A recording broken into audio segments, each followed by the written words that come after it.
키움증권의 메인 화면에서 위에 상단 메뉴를 보시면 투자 정보라는 항목이 있어요. 근데 저 메뉴로 들어가서 아래쪽으로 좀 내려가시면 기업 분석이라고 나오고요.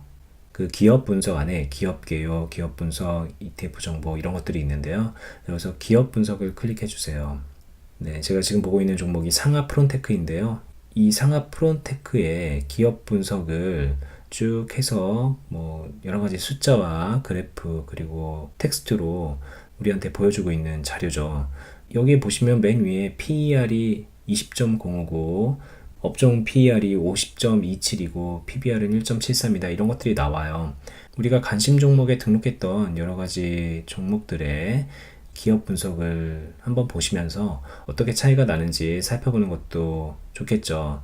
네, 우선은 이 상하 프론테크의 기업 분석을 조금만 더 살펴볼게요. 스크롤을 조금 내리면 이 업종 비교 부분에 아까 배웠던 EPS, per, ROE 이런 것들이 나오고요. 그리고 배당 수익률, 베타 이런 다른 여러 가지 용어들도 나오는데요. 한번 살펴보시면 좋을 것 같고요. 그리고 단순하게 이 기업의 퍼가 몇이고 매출액이 몇이고 뭐 이런 것들을 보는 것은 그렇게 중요하지 않아요. 왜냐하면 주식은 상대적인 거니까요.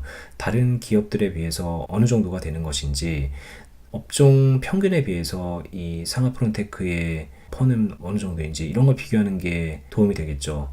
여기 보시면 제조업종의 경우에 평균 퍼가 44.71인데 상하 프론테크는 19.89이잖아요. 그렇다면 업종 평균 대비 퍼가 낮은 거예요. 주가가 저평가되어 있는 거라고 생각을 하면 되겠죠. 네, 그리고 조금 더 스크롤을 내리면 파이낸셜 하이라이트라고 해서 그 재무제표의 중요 부분만 요약을 해놓은 표가 있거든요. 근데 여기서 관심 있게 봐야 되는 부분은 매출액, 영업이익, 당기순이익이 될 거고요. 실적 부분이니까요. 그리고 아래에는 부채 비율, 유보율 이런 안정성 비율이 나오고 있습니다. 배운 거 그냥 단순하게 한번 보자면 유보율은 1200에서 1300이 되네요. 유보율 같은 경우에 200 정도만 돼도 괜찮다 이런 얘기를 했는데 1200이면 굉장히 높죠. 네, 그러니까 이 기업의 안정성은 견고하거나 이렇게 해석을 해도 되고요. 부채 비율도 78, 95, 100 이렇게 돼 있는데 이 정도면 다른 종목에 비해서 안정적이라고 볼 수가 있습니다.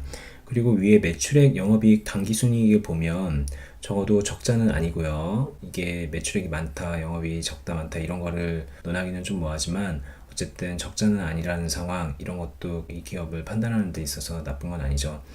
보시면요, 이 상하 프론테크는 업종 평균에 비해서 퍼도 낮고요. 그리고 적자 상황도 아니고요. 안정성 비율도 괜찮게 나와주고 있는 기업입니다. 그렇다면 우리가 이 종목을 투자를 하는 게 좋을까요?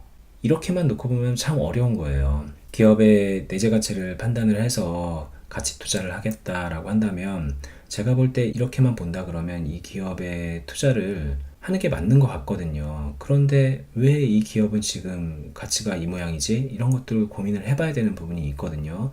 그래서 그런 분석의 경우에는 지금 보시는 재무제표를 본다던가 아니면 기업의 가치를 보여주는 지표를 판단하는 것만으로는 분석에 한계가 있기 때문에 외부적인 요인들을 판단을 해야 되고요. 그 외부적인 요인을 판단을 하는 데 있어서 가장 보편적인 방법이 뉴스 분석이죠.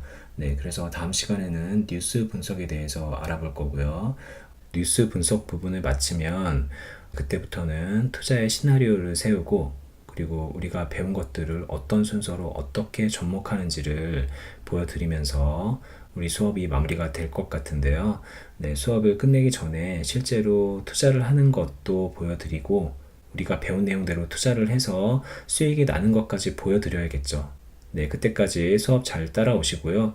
그리고 중간중간에 빼먹은 부분이 있다면 한번 살펴보세요. 주식을 하는 분들이라던가 경험이 있는 분들은 의뢰이 내가 아는 것이겠지 하고 넘어가는 경우도 있을 텐데요. 들어보시면 기본적인 내용이라고는 하지만 모르고 투자하는 분들이 거의 대다수니까요. 이번 기회에 본인의 부족했던 부분들을 제대로 점검하고 주식 투자의 실력을 키워서 평균 수익률도 높이고 그리고 적자이신 분들은 흑자로 전환을 시켰으면 좋겠습니다. 네, 어쨌든 이번에 기업의 기본적인 분석인 내재가치 분석에 대해서 배워봤습니다.